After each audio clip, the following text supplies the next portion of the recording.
জঘন্যতম ক্লাস আমি আর একটাও দেখিনি, জানো তো? পরীক্ষার তো সব নাম্বার দেখলাম, যা সব নাম্বার পেয়েছে পরীক্ষা তো না দিলেই পারতে, এসে মুখটা শুধু শুধু দেখিয়েছিলে কেন?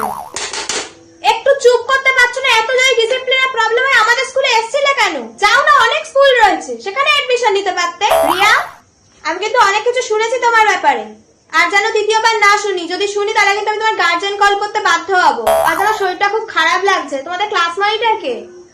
তুমি একটু ক্লাসটা সামলাও না। তো এরপর আমরা যেটা দেখলাম, এই যাও দুজনে বেরিয়ে যাও আমার ক্লাস থেকে। আমি এখানে পড়াচ্ছি, কি সাহস দুজনে বসে গল্প করে যাচ্ছে? এত ডিসরেসপেক্ট করো কি করে টিচারকে? না, আমি আর জাস্ট নিতে পারছি না। যা ইচ্ছা করে যাচ্ছ, একটা চুপ করছো না, কিছু না। আমি তো পড়াচ্ছি নাকি? আমি আর নিতে পারছি না তোমাদের। আমি হেড স্যারকে গিয়ে কমপ্লেইন করতে যাব। নাম্বার পেয়েছো, এরপর মুখ থেকে কথা বেরোয় কি করে আমি তো বুঝতে পারছি না। খাতাটা বের হোক না, একবার আমি সবার গার্জিয়ান কল করব। তোমরা যদি এইরকম নাম্বার পাও, আমাদের স্কুলের নামটা কোথায় যাবে শুনি?